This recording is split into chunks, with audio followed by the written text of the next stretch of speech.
செட்டிநாடு இறால் கிரேவி எப்படி செய்கிறதாங்க பார்க்க போகிறோம். அதுக்கு தேவையான பொருட்கள் பார்க்கலாம். 1 கிலோ எறா, சோம்பு, சீரகம், மிளகு, பட்டை, கிராம்பு, ஏலக்காய் இதெல்லாம் மொத்தமாக எடுத்து வச்சுக்கிட்டேன். அடுத்து வெங்காயம், சின்ன வெங்காயமும் பெரிய வெங்காயமும் கலந்து எடுத்து வச்சுருக்கேன். கருவேப்பிலை, மல்லித்தலை, இஞ்சி பூண்டு, தக்காளிங்க, அப்புறம் மஞ்சத்தூள், மல்லித்தூள், மிளகாத்தூள் அதுவும் சேர்ப்போம். கடலெண்ணெய் யூஸ் பண்ணிக்கணுங்க. வடச்சட்டி அடுப்பில் வச்சு கொஞ்சமாக கடலெண்ணெய் ஊற்றிக்கணுங்க. சில பொருட்கள் நம்ம வறுத்து அரைக்க போகிறோம். மசால் இதுதான் இந்த செட்டிநாடு கிரேவிக்கு ரொம்ப டேஸ்ட் கொடுக்குங்க. நல்ல வாசனையாகவும் ரொம்ப டேஸ்ட்டாகவும் இருக்கும். இந்த மாதிரி கொஞ்சமாக கடலெண்ணெய் சேர்த்துட்டு அதில் மிளகு, சீரகம், சோம்பு, 1 பட்டை, 2 கிராம்பு, 1 ஏலக்காய், ஸோ இதெல்லாம் சேர்த்து வறுத்துக்கணுங்க.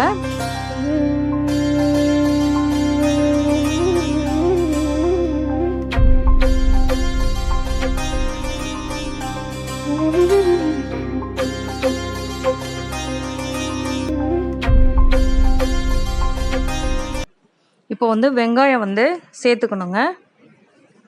வெங்காயம் கொஞ்சம் எடுத்து வச்சுக்கணும், தனியாக தாளிக்கிறதுக்கு தேவைப்படும்.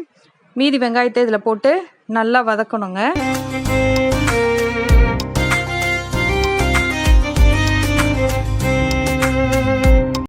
கருவேப்பிலையும் கொஞ்சம் சேர்த்துக்கணுங்க, அது நல்லா வாசனையாக இருக்கும். 2 பச்சை மிளகாய் சேர்த்துக்கணும், 1 வரமிளகாய் சேர்த்துக்கணுங்க. இதெல்லாம் நல்லா வதக்கணும். இந்த மாதிரி நல்லா வதக்கணுங்க.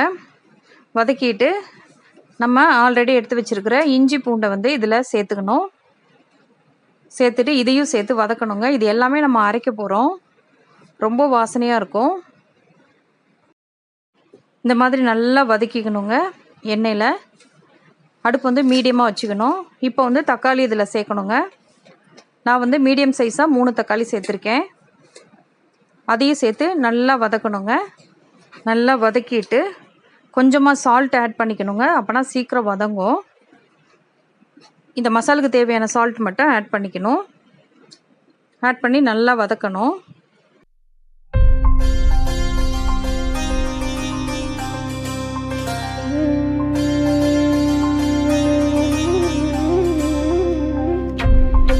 இப்போ இதில் மிளகாத்தூள், கொஞ்சமாக மஞ்சத்தூள், மல்லித்தூள், அப்புறமா காஷ்மீரி சில்லி பவுடர் கலருக்காக, ஸோ இந்த 4 மசாலையும் இதில் சேர்க்கணுங்க.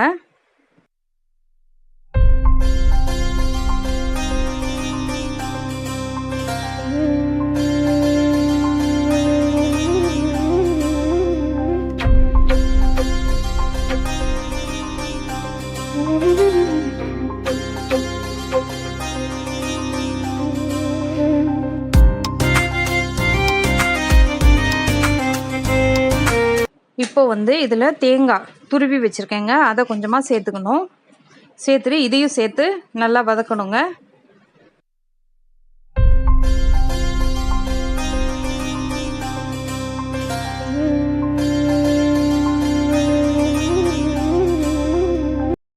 கடைசியாக இதில் கொஞ்சம் மல்லித்தலை சேர்த்து நல்லா வதக்கி அரைச்சிக்கணுங்க. நல்ல பேஸ்ட்டாக இதை அரைச்சிக்கணுங்க.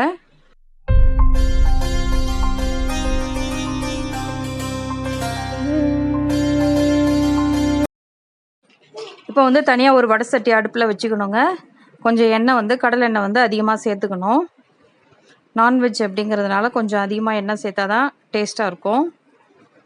ஸோ இதில் கொஞ்சமாக சீரகம், சோம்பு, கொஞ்சம் கடுகு, இது 3ஐயும் கலந்துக்கணுங்க. போட்டுக்கணும். போட்டு அதை இந்த மாதிரி கொஞ்சம் கிளறி விடணும். இப்போ மீதம் எடுத்து வச்சுருக்கிற ஆனியனை சேர்த்துக்கணுங்க. சேர்த்துட்டு இப்போ கொஞ்சம் கருவேப்பிலையும் இதில் சேர்த்து வதக்குனா நல்லா வாசனையாக இருக்கும்.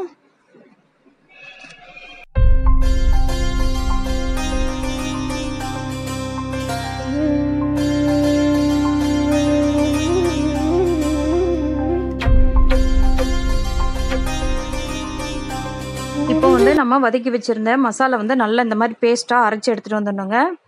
இப்போ வெங்காயம் நல்லா வதங்கிடுச்சு. இதில் இந்த மசாலா ஆட் பண்ணணுங்க. ஆட் பண்ணி நல்லா மிக்ஸ் பண்ணும்போது நல்ல வாசனை வரும். ஏன்னா மல்லித்தலை, கருவேப்பிலை எல்லாம் சேர்ந்து அரைச்சிருக்கிறோம். மிளகு, சீரகம், சோம்பு. ஸோ அதனால் ரொம்ப வாசனையாக இருக்கும். நல்ல ஒரு டேஸ்டான ஒரு கிரேவி. கண்டிப்பாக செஞ்சு பாருங்கள். இந்த மாதிரி மசாலா சேர்த்து நல்லா மிக்ஸ் பண்ணணுங்க. மிக்ஸ் பண்ணிவிட்டு இதில் வந்து மிக்ஸி ஜார் கழுவுன தண்ணி வந்து கொஞ்சமாக இதில் சேர்த்துக்கிறேங்க.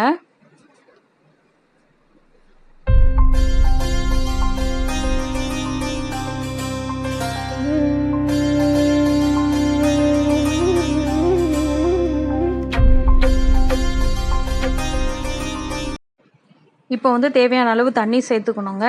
கிரேவியாக வேணும்னா அதுக்கேற்ற மாதிரி, அல்லது குழம்பா வேணும்னா அதுக்கேற்ற மாதிரி வந்து தண்ணி வந்து இதில் சேர்த்துக்கணும். இப்போ வந்து கிரேவியை வந்து கொஞ்சம் நேரம் கொதிக்க விடணுங்க. நல்லா கொதித்து வரும்போது தேவையான அளவு சால்ட்டு வந்து சேர்த்துக்கணும். டேஸ்ட் பண்ணி பார்த்துட்டு சால்ட்டு வந்து ஆட் பண்ணிக்கணுங்க. ஏற்கனவே நம்ம மசால் வந்து வறுத்து அரைச்சதுனால ரொம்ப நேரம் கொதிக்கணுன்ற அவசியம் இல்லை. இந்த அளவுக்கு கொதித்த உடனேயும் இதில் நம்ம ஏற்கனவே க்ளீன் பண்ணி எடுத்து வச்சுருக்கிற எறா, அது நடுவில் ஒரு குடல் இருக்குங்க, அதை கண்டிப்பாக ரிமூவ் பண்ணிடணும். இல்லைன்னா குழந்தைங்களுக்கு வந்து அது ஒத்துக்காது. ஸோ இந்த மாதிரி நல்லா சுத்தமாக க்ளீன் பண்ணி வச்சுருக்கிற எறாவை வந்து இப்போ ஆட் பண்ணிக்கணும். இதை ஆட் பண்ணிவிட்டு ஒரு தடவை சால்ட்டு வந்து செக் பண்ணணும்.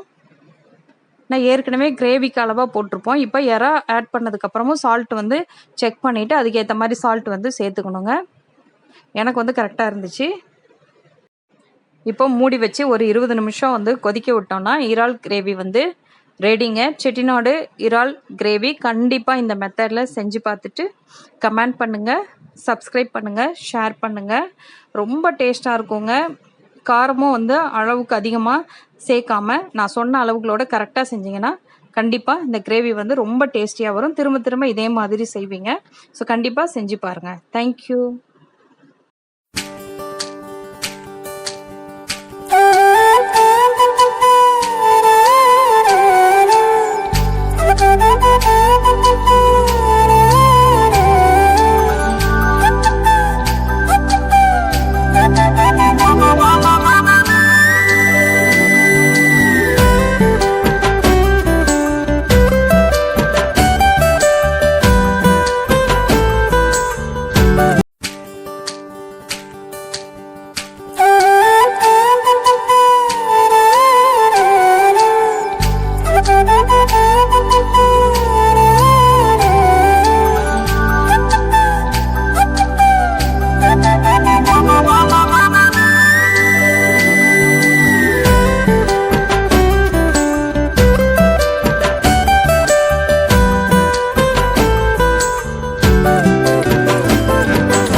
கலங்கின நேரங்களில் கை தூக்கி எடுப்பவரே